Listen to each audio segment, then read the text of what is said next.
கர்த்தரை நாம எல்லாரும் மகிமைப்படுத்துவோமா? ஹல்லேலூயா, ஹல்லேலூயா, ஹல்லேலூயா. கர்த்தர் நல்லவர். இந்த 2024வது வருஷத்தின் இந்த அவசான இந்த கடைசி தருணங்களிலே நாம் ஆண்டவருடைய திரு சன்னிதானத்திலே நாம் கூடி வந்திருக்கிறோம். இம்மட்டுமாய் ஆண்டவருடைய சமூகத்தில் கூடி வர ஆண்டவர் நமக்கு கிருபை செய்திருக்கிறாரே. கர்த்தர் நல்லவர். ஆமென். எத்தனை பேர் இந்த ராத்திரி வேளையில் சொல்ல முடியும் கர்த்தர் நல்லவர்? ஹல்லேலூயா, ஹல்லேலூயா. நாம் வாசித்ததான 30ஆம் சங்கீதத்திலிருந்து நான் ஒரு சில காரியங்களை மாத்திரம் வேகமாக கூறிக்கொண்டு நான் அமரலாம் என்று விரும்புகிறேன். சங்கீதம் 30ஆம் சங்கீதத்திலே இங்கே தாவீது இவ்வாறாக இந்த சங்கீதத்தை பாடும்போது ஒரு தேங்க்ஸ் கிவிங் ப்ரேயர், அதாவது நன்றி நிறைந்த நன்றி கூறுதலின் ஒரு பாடலாக இந்த பாடலை பாடுவதை நாம் பார்க்கிறோம். அதாவது thanks giving prayer, he is offering a thanks giving prayer. அதில் 1, 2, 3 ஆகிய வசனங்கள் அதில் நாம் பார்க்கும்போது the reasons for thanks giving, என்னென்ன காரணத்துக்காக என்னென்ன காரியங்களுக்காக அவர் நன்றி செலுத்துகிறார் என்பதை நாம் இங்கே பார்க்க முடியும். 1வது வசனத்தில் வாசிக்கும்போது, கர்த்தாவே, என் சத்துருக்கள் என்னை மேற்கொண்டு மகிழ ஒட்டாமல் நீர் என்னை கை தூக்கி எடுத்தபடியினாலே நான் உம்மை போற்றுவேன் என்று சொல்லுகிறார். ஹல்லேலூயா. ஸோ முதல் காரணம், அவர் ஏன் ஆண்டவரை மகிமைப்படுத்துகிறார் என்றால், எதற்காக ஆண்டவருக்கு அவர் நன்றி செலுத்துகிறார் என்றார், சத்துருக்கள் மேற்கொண்டு மகிழ ஒட்டாமல் ஆண்டவர் அவரை கை தூக்கி எடுத்தபடியினாலே அவர் ஆண்டவருக்கு நன்றி செலுத்துகிறார். ஹல்லேலூயா. இந்த வருஷத்தின் முடிவிலே ஆண்டவருடைய திருப்பாதப்படியில் அமர்ந்திருக்கும் போது நம்ம எத்தனை பேருக்கு நம்ம சொல்ல முடியும், என்னை அவர் கை தூக்கி எடுத்தார்? ஹல்லேலூயா.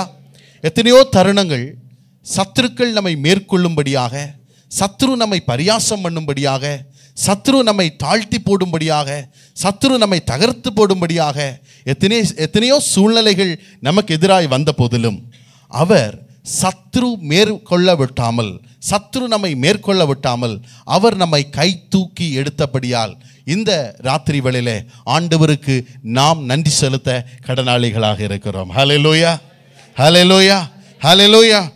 பாருங்க, இந்த சங்கீதத்தை தாவீது பாடும்போது ஒரு விசேஷித்த நாளிலே பாடுகிறார், ஒரு விசேஷித்த தருணத்திலே. அதனுடைய தலைப்பை நான் பார்க்கும்போது, கிரக பிரதிஷ்டையின் போது பாட்டாகிய தாவீதின் சங்கீதம். அப்படி என்றால் ஒரு விசேஷித்த நாளன்று அந்த தாவீது ஆண்டவர் செய்த கிரியைகளை நினைவு கூர்ந்து இந்த சங்கீதத்தை அவர் என்ன செய்கிறார் என்றால் பாடுகிறார். ஹல்லேலூயா.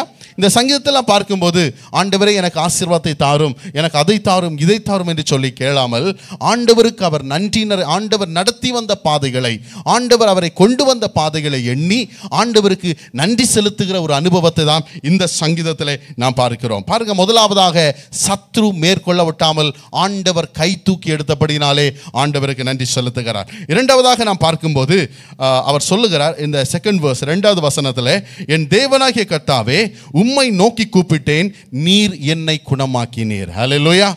நீர் என்னை குணமாக்கினீர். அப்படி என்றால் என்னுடைய வாழ்க்கையில நீர் கொடுத்ததான ஒரு சௌக்கியத்திற்காக, என்னுடைய வாழ்க்கையில் நீர் கொடுத்த ஒரு சுகத்திற்காக நான் உமக்கு நன்றி செலுத்துகிறேன். ஹல்லேலூயா. இந்த ராத்திரி வேளையில் பிரியமானவர்களே, எத்தனை பேர் நமக்கு சொல்ல முடியும், இந்த 2024வது வருஷத்தில் எத்தனையோ பலவீனங்கள் நமக்கு எதிராய் வந்த போதிலும், எத்தனையோ வியாதிகள், நோய் நொடிகள் நம்மை தாக்கின போதிலும் ஆண்டவர் நம்மை குணமாக்கி இந்த நாளிலே ஆண்டவருடைய திரு சன்னிதானத்திலே கர்த்தர் நம்மை நிறுத்தி இருக்கிறபடியால் ஆண்டவருக்கு நாம் நன்றி செலுத்த கடனாளிகளாக இருக்கிறோம். ஹல்லேலூயா, ஹல்லேலூயா. நன்றாக கவனிக்க வேண்டும், சத்ரு மேற்கொள்ள விட்டாமல் அவர் நமக்கு கரம் கொடுத்தார். பாருங்க, அடுத்ததாக நாம் பார்க்கும்போது பலவீனங்கள் நம்மை மேற்கொள்ளாத வண்ணம் அவர் நம்மை குணமாக்கினார். ஹல்லேலூயா. அவர் நம்மை குணமாக்கினபடியால் அவருக்கு நாம் நன்றி செலுத்த கடனாளிகளாக இருக்கிறோம். 3வது வசனத்தை நாம் வாசிக்கும் போது, கர்த்தாவே, நீர் என் ஆத்துமாவை பாதாளத்திலிருந்து ஏற பண்ணி நான் குழியில் இறங்காதபடி என்னை உயிரோടെ காத்தீர். ஹல்லேலூயா. 3வது பாருங்க, வர்ற பிரச்சனை என்னன்னா, பாருங்க, அவருடைய வாழ்க்கையில அவ்வளவுதான் முடிஞ்சு போச்சு, இதுக்கு மேல என்ன பண்ண முடியாது, இவரை பார்க்கவே முடியாதுன்னு சொல்லி இவருடைய வாழ்க்கையில அவ்வளவுதான். அவரை சொல்ல போனா, நம்ம தமிழ்ல சொல்ல போனா, ஒரு சமாதி கட்டின மாதிரி ஒரு நிலைமை. பாருங்க, அவ்வளவுதான் முடிஞ்சு போச்சு, இதுக்கு மேல இவருக்கு ஒரு வாழ்க்கை இல்லை என்று சொல்லுகிற ஒரு தருணத்திலிருந்து ஆண்டவர் அவரை உயிரோടെ காத்த ஒரு அனுபவத்தை நினைவு கூர்ந்து ஆண்டவருக்கு நன்றி செலுத்துகிறார். ஹல்லேலூயா. இதே தாவீது தான் பாருங்க 23ஆம் சங்கீதத்தில் சொல்லுகிறார், நான் மரண இருளின் பள்ளத்தாக்கின் வழியாக நடந்தாலும் நான் பொல்லாப்புக்கு பயப்பட மாட்டேன், அங்கே தேவரீர் என்னோடு கூட இருக்கிறீர். ஹல்லேலூயா. மரண இருளின் பள்ளத்தாக்கின் வழியாக நடக்கிற ஒரு அனுபவம். மரண இருளின் பள்ளத்தாக்கு என்று சொல்லும்போது பாருங்க, அந்த இடத்துல நமக்கு கூட யாருமே இருக்க மாட்டாங்க. nobody will be with us.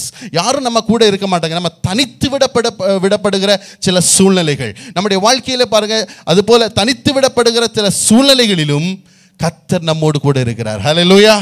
பாருங்க, இங்கே நம்ம ரெண்டு டேர்ம்ஸ் இங்கே நான் சொல்லப்பட்டிருக்குது. ஒன்று, என் ஆத்மாவை பாதாளத்திலிருந்து ஏற பண்ணி நான் குழியில் இறங்காதபடி என்னை உயிரோட காத்தீர். பாருங்க, இதில் கூறப்பட்ட அந்த பதமானது ஷியோல் என்று சொல்வார்கள். அப்படி என்றால் பாருங்க, அந்த பாதாளம் என்றால் பாருங்க இளைப்பாறும் ஸ்தலம். அதாவது நம்முடைய மரணத்துக்கு அப்பால் நம்முடைய ஆத்மா இளைப்பாறுகிற ஒரு ஸ்தலம். தாவீது சொல்கிறார், அப்படிப்பட்ட ஒரு அனுபவத்திலிருந்து என்னை கொண்டு வந்தீர். ஹல்லேலூயா.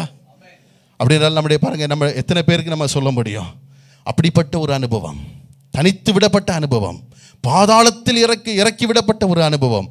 அந்த அனுபவத்திலிருந்தும் கர்த்தர் என்னை வெளியே கொண்டு வந்தார். ஹல்லேலூயா. இந்த 2024ஆவது ஆண்டிலே, இந்த இறுதி நாளிலே ஆண்டுடைய சமூகத்தில் நாம் இருக்கிறோம் என்றால் பிரியமானவர்களே, ஆண்டவர் நம்மை நடத்தி கொண்டு வந்த அந்த பாதைகளை நினைத்து நாம் திரும்பி பார்க்கும்போது, ஆண்டவர் நம்மை கொண்டு வந்த பாதைகளை எண்ணி நாம் ஆண்டவருடைய சமூகத்தில் நாம் நன்றி செலுத்தக்கூடியவர்களாய் நாம் காணப்பட வேண்டும். ஹல்லேலூயா. பாருங்க, இப்படி பாருங்க, இந்த 3 காரணத்தை பிரதானமாக சங்கீதக்காரன் சொல்லி ஆண்டவருடைய திருநாமத்துக்கு அவர் நன்றி செலுத்துகிறார். ஹல்லேலூயா. ஒன்று, சத்ரு மகிழாதபடி, சத்ரு சந்தோஷப்படாதபடி அவருடைய கரம் நம்மோடு கூட இருந்தது. ஹல்லேலூயா. பாருங்க, நம்ம இன்னைக்கு விழுந்து போனோம்னா முதலாவதாக சந்தோஷப்படுறது யாரு? நம்முடைய சத்ரு. ஹல்லேலூயா. அதனால தான் பாருங்கள், இதே சங்கீதத்தில் நான் வாசிக்கும் போது அங்கே சங்கீதக்காரன் தொடர்ந்து இந்த சங்கீதத்தில் பார்க்கும்போது அவர் இவ்வாறாக சொல்லுகிறார், நான் ஒரு காலும் அசைக்கப்படுவதில்லை என்று என் வாழ்விலே சொன்னேன். 7வது வாக்கியத்தில், கர்த்தாவே உம்முடைய தயவினால் நீர் என் பர்வதத்தை திடமாய் நிற்க பண்ணியிருந்தீர், உமது முகத்தை நீர் மறைத்து கொண்ட போதோ நான் கலங்கினவனானேன். ஹல்லேலூயா. நம்முடைய வாழ்க்கையில் சில தருணங்களிலே ஆண்டவர் என்ன செய்கிறார்? முகத்தை மறைக்கிறவரை போல காணப்பட்டார். ஹல்லேலூயா. அதனால தான் 22ஆம் சங்கீதத்தில் கூட பார்க்கிறோம், என் தேவனே என் தேவனே ஏன் என்னை கைவிட்டீர் என்று சொல்லி தாவீது பாருங்க தன்னுடைய ஆதங்கத்தில் அவர் சொல்லுகிறார். கர்த்தராகிய இயேசு கிறிஸ்து கல்வாரி சிலுவையிலும் அந்த வார்த்தைகளை சொல்லுகிறார், என் தேவனே ஏன் என்னை கைவிட்டீர். ஏனென்றால் பாருங்க, ஆண்டவர் முகத்தை மறைக்கிறது போல சில தருணங்கள். ஆனால் ஆண்டவருடைய வார்த்தை சொல்லுங்க பாருங்க, அப்படிப்பட்ட தருணத்திலும் ஆண்டவர் நம்மை விட்டு விடாமல் அவருடைய பர்வதத்தில் நம்மை திடமாய் நிற்க பண்ணியிருந்தார். ஹல்லேலூயா. அதனால தான் நம்ம நின்றதல்ல, அவர் நம்மை நிறுத்தி வைத்தார். ஹல்லேலூயா. எத்தனை பேர் இந்த ராத்திரி வேளையில் சொல்ல முடியும், நான் நின்றதல்ல, அவர் என்னை நிறுத்தி வைத்திருந்தார். ஹல்லேலூயா. நான் வந்ததல்ல, அவர் என்னை சுமந்து கொண்டு வந்தார். ஹல்லேலூயா. அவருடைய பர்வதத்தில் என்னை திடமாய் நிற்க பண்ணினால தான் நான் குழியில் இறங்காதபடி, சத்ரு என்னை தள்ளிவிட்ட போதிலும் நான் கீழே விழாதபடி ஆண்டவர் என்னை கை தூக்கி நிறுத்தினார். ஹல்லேலூயா. பாருங்க, எல்லாம் சொல்லிட்டு பாருங்க, கடைசியாக சொல்லுகிறார் verse 11 and 12, நம்ம 11-12 வசனங்களை வாசிக்கும் போது, என் புலம்பலை ஆனந்த களிப்பாக மாற பண்ணினீர், என் மகிமை அமர்ந்திராமல் உம்மை கீர்த்தனம் பண்ணும்படியாக நீர் என் ரெட்டை களைந்து போட்டு மகிழ்ச்சி என்னும் கட்டினால் என்னை இடை கட்டினீர். ஹல்லேலூயா. பாருங்க, you turn my mourning into dancing. Hallelujah. என்னுடைய புலம்பலை ஆனந்த களிப்பாக மாற பண்ணினீர். நம்முடைய வாழ்க்கையிலே பாருங்க, பலவிதமான சூழ்நிலைகளை நாம் புலம்பின நேரங்கள் உண்டு, பலவிதமான சூழ்நிலைகளில் நாம் கலங்கின நேரங்கள் உண்டு. அவர் முகத்தை மறைத்த போது நாம் என்ன பண்ணோம்? கலங்கினோம், நாம் புலம்பினோம். ஆனால் ஆண்டவர் எந்த விதமான இக்கட்டுக்கும் நம்மை விட்டு கொடுக்காமல், ஹல்லேலூயா, இந்த நாளிலே நம்முடைய புலம்பலை ஆனந்த களிப்பாக மாற்றி ஆண்டவருடைய சமூகத்தில் நம்மை கொண்டு வந்து மகிழ்ச்சி என்னும் கட்டினால், ஹல்லேலூயா. பாருங்க, சொல்லப்பட்டிருக்கு பாருங்க, ரெட்டை களைந்து போட்டு. ரெட்டு என்றால் பழைய ஏற்பாட்டு காலத்தில் துக்கமாக இருக்கிறவங்க, விலாபிக்கிறவங்க என்ன செய்வார்கள் என்றால் அந்த ரெட்டு என்கிற ஆடையை அணிந்து சாம்பலில் உட்காருவார்கள். எதற்கென்றால் டு எக்ஸ்பிரஸ் தேர் சாரோஸ், அவர்களுடைய வேதனையை, துக்கத்தை அவர்கள் வெளிப்படுத்தும்படியாக அவர்கள் இருப்பார்கள். ஆண்டவருடைய வார்த்தை சொல்கிறது பாருங்க, அந்த ரெட்டை ஆண்டவர் களைந்து போட்டு மகிழ்ச்சி என்னும் கட்டினால் நம்ம எடை கட்டினார். ஹல்லேலூயா, ஹல்லேலூயா. பாருங்க, என் தேவனாகிய கர்த்தாவே உம்மை நான் இன்னும் துதிப்பேன். ஹல்லேலூயா. பிரியமானவர்களே, இந்த ராத்திரி வேளையிலே நாம் சிந்திக்க வேண்டிய காரியம் என்னவென்றால், நம்முடைய புலம்பலை அவர் ஆனந்த களிப்பாய் மாற்றின தேவன். ஹல்லேலூயா. நம்முடைய வாழ்க்கையில் நம்ம புலம்பல்கள் வந்த போதிலும் ஆண்டவர் நம்ம என்ன செய்தார்? ஆனந்த களிப்பாக மாறினார். அதேதான் கர்த்தராகிய இயேசு கிறிஸ்து யோவான் 16 அதிகாரம் 20வது வசனம், John chapter 16 verse 20, யோகனன் 16:20, யோவான் 16:20 சொல்லுகிறார், மெய்யாகவே மெய்யாகவே நான் உங்களுக்கு சொல்லுகிறேன், நீங்கள் அழுது புலம்புவீர்கள், உலகமோ சந்தோஷப்படும். நீங்கள் துக்கப்படுவீர்கள், ஆனாலும் உங்கள் துக்கம் சந்தோஷமாய் மாறும். ஹல்லேலூயா. பிரியமானவர்களே, நம்முடைய துக்கத்தை சந்தோஷமாய் அவர் என்ன செய்வார்? மாற பண்ணுவார். ஹல்லேலூயா. ஒருவேளை நாம் புலம்பும் போது, நாம் துக்கப்படும் போது உலகம் சந்தோஷப்படலாம். ஹல்லேலூயா.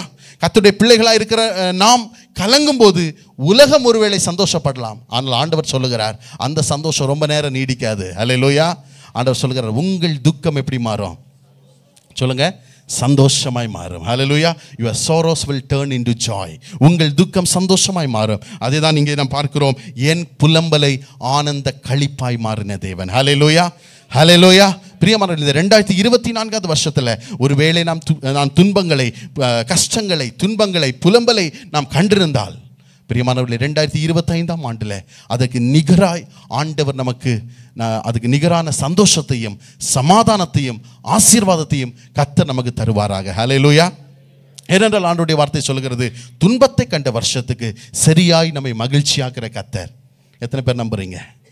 துன்பத்தை கண்ட வருஷங்களுக்கு, தேவரை சிறுமைப்படுத்தின நாட்களுக்கு நிகராய் நம்மை சந்தோஷப்படுத்துகிற கர்த்தர். ஹல்லேலூயா.